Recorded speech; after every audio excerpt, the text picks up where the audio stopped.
Greetings and salutations, everyone. Welcome back to the Inn of Planar Crossroads. And as always, welcome back to our Adventure Academia, or our house specials, which is covering Adventure Academia at the moment.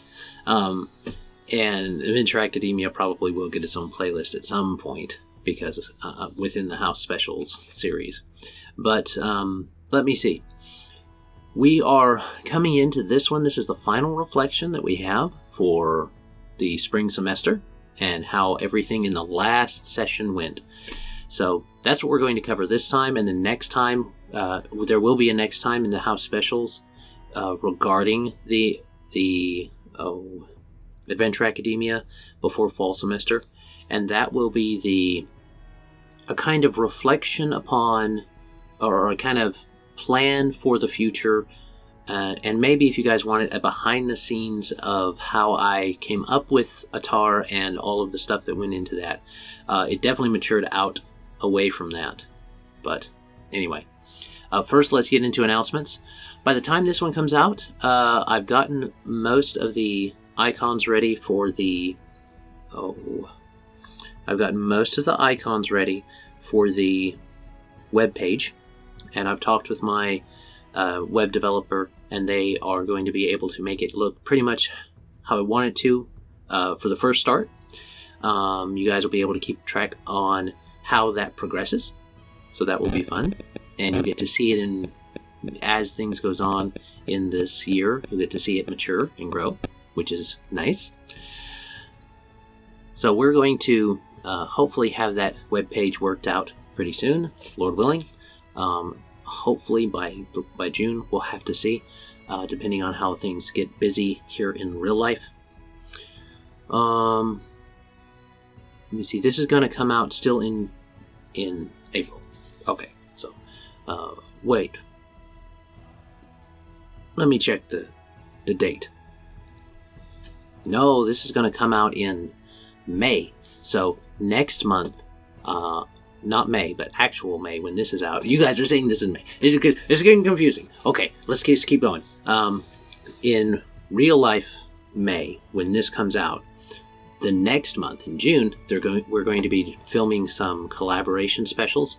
So you guys will be able to see those either in June or a little after, in July.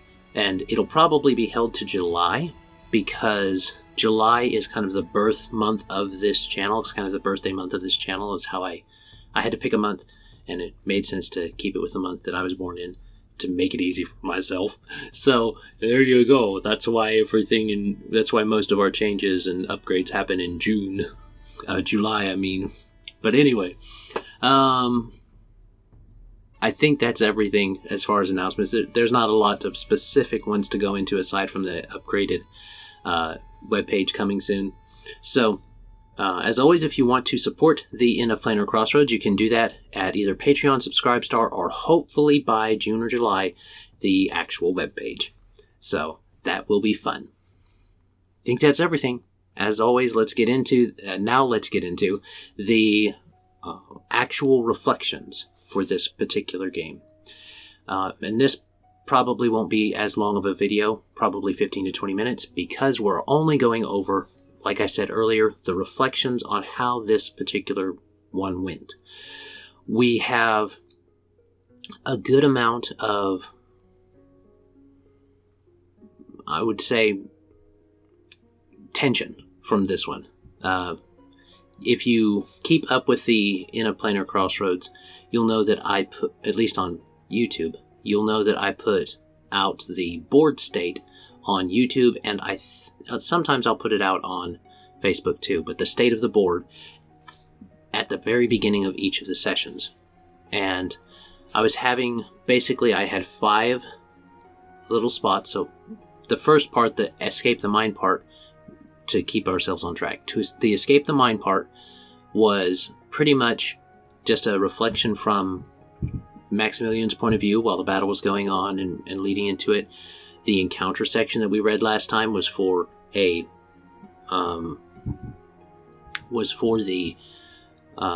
end of the battle, and then the rumble that happened after. And of course, that rumble was representative of the collapse of this cave system that they were in, this mine system. So this mine system had been abandoned, and all the new mine sections were reinforced by the vines that had been grown by the goblins there.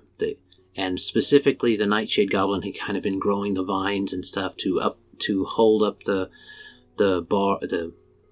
not the branches, the beams. That's what they are.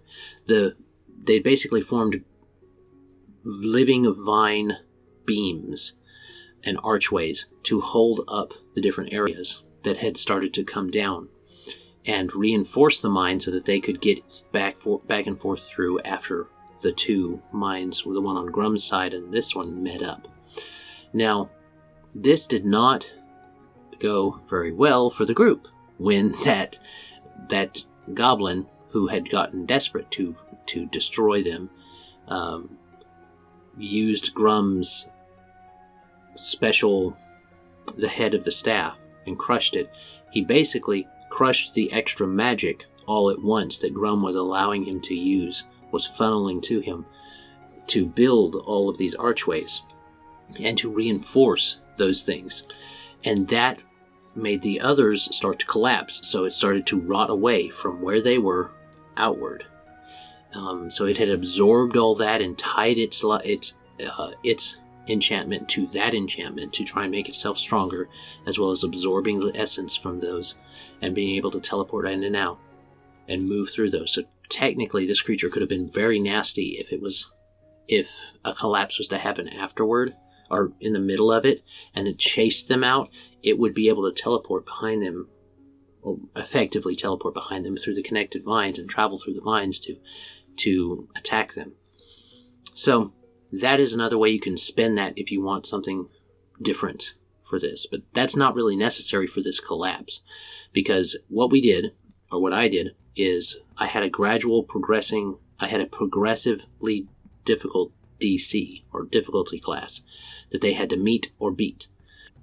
So that progressing difficulty class went I automatically let them get from the encounter area to where they were at one time. So that's one section.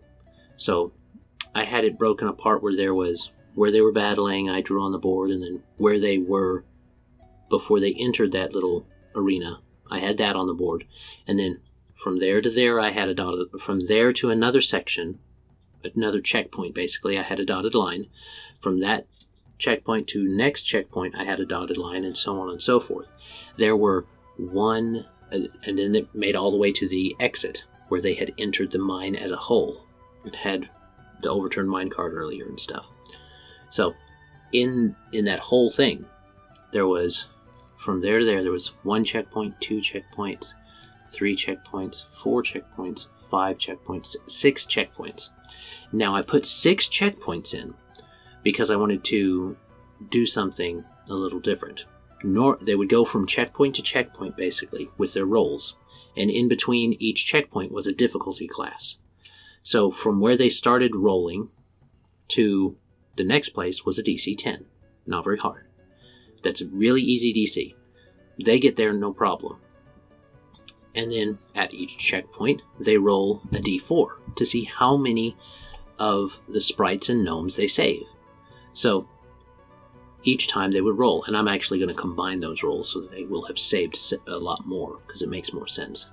But and we'll do that in this kind of summarial epilogue type of post that we do next week, or maybe the week after, we'll see. The creature ended up going, the group went from checkpoint to checkpoint. Those DCs were fine. So from first checkpoint to second checkpoint was a DC 10.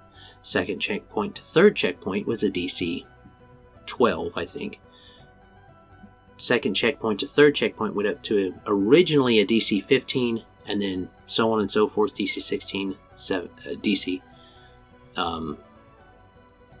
17, 9, all the way to 19. DC 19 is what I wrote. A DC... Yeah, 19 is what I had. I didn't like that. So in the second group, so the first group had it harder, The older group had it harder with the DCs. The second group, the younger group, had it a bit easier with the DCs. But that was just a refinement in the moment. It really wasn't a trial of their problem-solving skills. It was a lot more a trial of their luck based upon that. So that's why I didn't have them do more different things along that line. Because it was, if I'd gotten more on the DC and kept going up and up, it wasn't as fun. They couldn't hit those as easily. So what I ended up doing was backing it down. So it went from 10 to 12, 12 to 14 instead of 15. I basically backed it down to where the high cap was 18, because that's a lot more manageable with a level 1 character. It is very challenging. It is a difficult check to make when you're only rolling a d20 and 2d6. They could have done things to make it a bit stronger, like I kept encouraging focus actions, and this is a challenge, but I probably should have maybe incorporated some advantage in there or something because of haste, perhaps, or things like that, or a bolster, because there was a bolster, so that definitely would have changed maybe 1 or 2 rolls, but not the whole roll. All in all, they were able to make it out. The problem came when they were at their last checkpoint before the exit, which was the DC 18 check. And they only made it as a group to the DC, to the final checkpoint. And the groups as a whole only made it to the final checkpoint. The kids, the time was up before then. So even the older group didn't make it all the way out. So we had to fill that in. I had Addie roll some dice, and he got, unfortunately, the groups neither group was rolling amazingly well. There were some explosions, more in the younger kids than the older kids. But even so, there were enough failures along the way that I knew some bad stuff was going to happen, and those final rolls definitely solidified that. None of them met the 18. So, I will discuss what that will be next time, so you'll have to tune back in and see what that bad result would be next time. But in Open Legend, just because you failed, that doesn't mean that the story's over, or that everybody dies, or that there is a irreversible problem. There will be an irreversible problem for one player, but not for the others necessarily. So, for one, not player, one character. But that's more of a story thing than anything else. I think that's what I've got for that particular section. So let's back up a little bit and talk about the extra room I put in. Or the extra checkpoint, basically. I put an extra checkpoint in that was about halfway through the checkpoints. So you had 3 checkpoints, and then there was a branching path. One went to another checkpoint that had, and I drew this, where there was a shaft going downward in some kind of well or hole or something, and then the other one went directly out. So they had to make the choice of seeing either what was in that hole or getting out with their lives, type of thing. And there was some kind of temptation in the older group, I guess you'd say, but mainly from one person, 1 or 2 people, not from the whole group. So it was not a consensus to do that.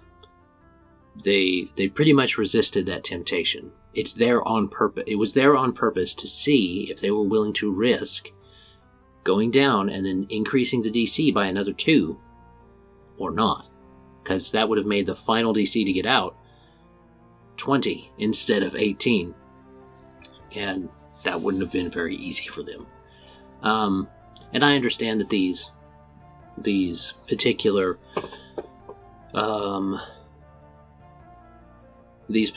DCs are pretty high for someone who knows things about Open Legend. But these are level 1 characters, and this was not something that I was particularly worried about, because I knew there was going to be some shifting up of character angles and stuff like that, just based upon the way that the story flowed. And these failures did end up helping out with that. With that progression of the story in those senses. So I think it was all in all, it was a good result. It was a good dramatic result, but it wasn't necessarily a fun result for that particular character that's going to be in trouble. I think that's what I have for the encounter. We're at about 17 minutes, so that's a good place to stop, especially since we have a whole epilogue to do next time. So the next time you see a house specials for the Adventure Academia, it will be a epilogue for Adventure Academia, the spring session, as well as maybe a little discussion on what might come next. I don't think I'll do that until a few more weeks go on, because I want to ruminate on all those different things and stew on those different ideas. All in all, I think this, as far as how the kids received it and everything, and this can be the final thoughts portion. Final thoughts and how it was received by the kids. The kids really liked it. Even with all the jank and stuff that was happening, partially my fault, partially them not reading the rules and stuff, and not being invested enough to read the rules. Partially those things, but all in all, they had a lot of fun. And I had bought some little figurines from the dollar store that were, man, those dollar store figurines, they're a lot better than the dollar store figurines that I used to get sometimes. But anyway, dollar store figurines that they could take with them. They each got one, and they had fun with that. I think that next year, I had talked about, not next year, next semester, I had talked about not doing a younger one, but if I may change my mind and go ahead and do 2 classes. What it is I don't necessarily like doing just the same class each hour, like boom, boom, because it doesn't really let me have a break to think about what one class did versus another. But that'll probably be solved if I do some different note taking rather than just what all is usually done in there. So if I get a bit more efficient on that, which I probably can because of having done it already, I don't see a problem. So we'll have to see what the Lord's will is. For now, I think that's everything. My little ramblings. We will call that good. And as always, have a great day. God bless and enjoy. Bye.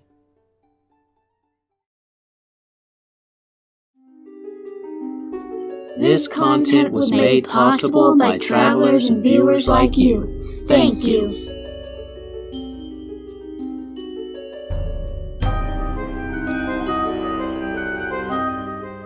We're going to be doing...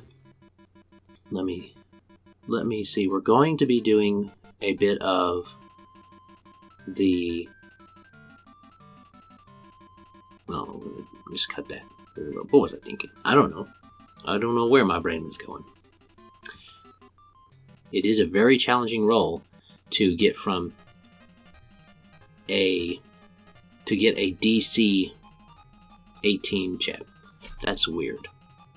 Redo that. Yeah, I didn't get no good He-Man. I got them some He-Man figurines. They got some He-Man figurines there. They had some Shrek that were good. I got like Puss in Boots and then a dragon. And then dinosaurs. And then, what was the other? My Little Pony for the girls. Yeah. They had some fun figurines there for the kids. Gonna have to think of another character to bring in this next time. Probably still an agility-based character, probably. We'll see.